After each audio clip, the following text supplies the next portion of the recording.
Bem, amigos do Ação Brasil, mais uma vez eu tenho o prazer de receber aqui no programa o doutor professor José Antônio Borges, entre outras coisas, inventor do processo dos Vox. Nós estivemos em São Paulo por ocasião do simpósio que teve lá sobre esse processo. Professor, prazer em tê-lo aqui no Ação Brasil. O prazer é todo meu.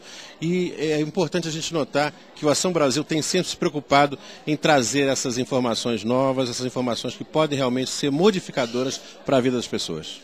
Professor, primeiramente nós estamos aqui num seminário que comemoramos os 200 anos de Louis Braille, que foi um grande inventor. Então eu gostaria de saber do senhor, que é também um inventor, qual a importância do Brasil estar comemorando aqui nessa casa, que é a casa onde rege as leis do país, esse bicentenário. Louis Braille foi uma pessoa extraordinária. Ele trouxe para as pessoas cegas a possibilidade de escrever e ler. E olha, isso há 150 anos atrás.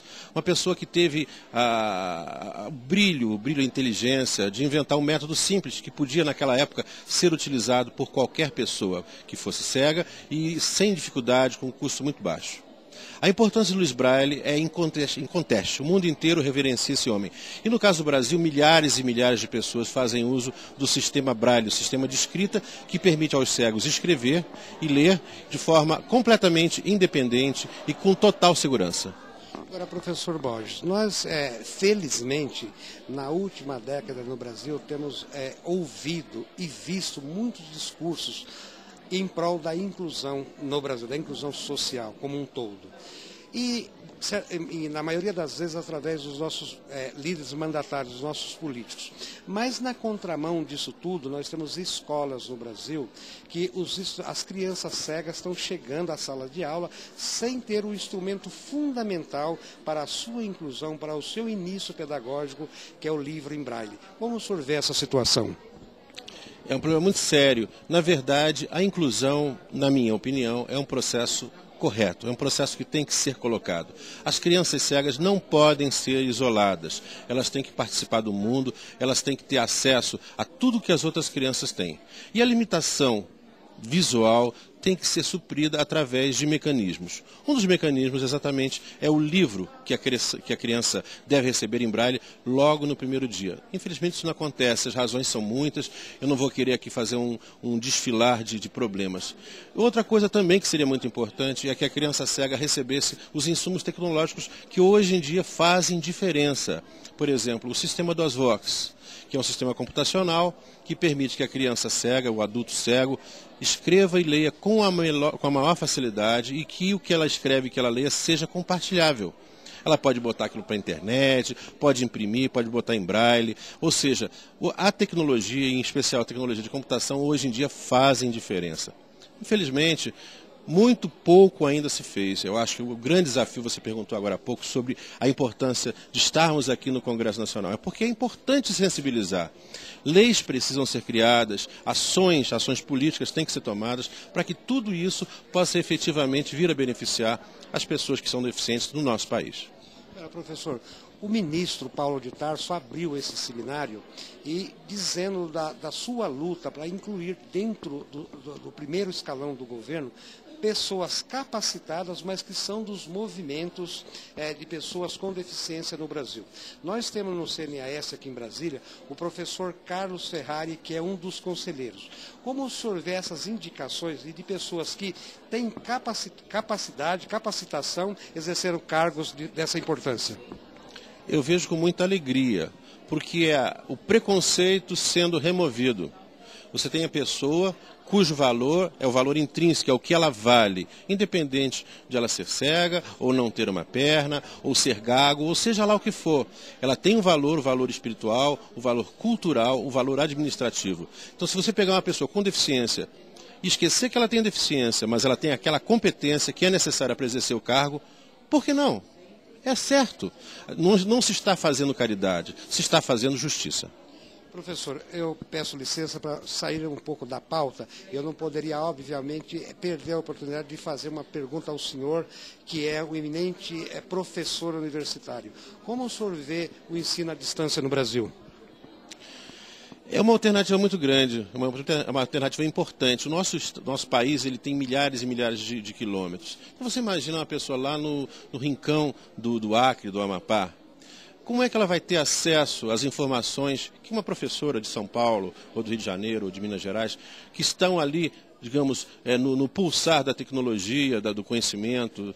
Como é que uma pessoa de lá de longe, que tem que andar às vezes de canoa para chegar na sua sala de aula? Não tem jeito. Para essa pessoa, a educação à distância é o melhor caminho, não tem dúvida. Mas não é só para essas pessoas que estão muito distantes. Acho que tem muita gente hoje em dia que não tem tempo, porque o que a educação à distância propicia é que você faz o tempo. Se você não tem tempo agora, você estuda depois. E se você não estudar, você é reprovado do mesmo jeito. Você vai aprender, porque a educação à distância tem mecanismos muito sérios de avaliação. Não é o fato de educação ser à distância que vai fazer ela ser melhor ou pior. Vai ser a qualidade do material gerado e a dedicação do aluno. Tá? Então, um aluno que vai fazer educação à distância, não tenha dúvida, pode ser reprovado? Pode.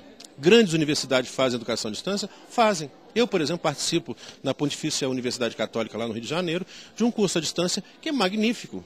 E o resultado é muito bom.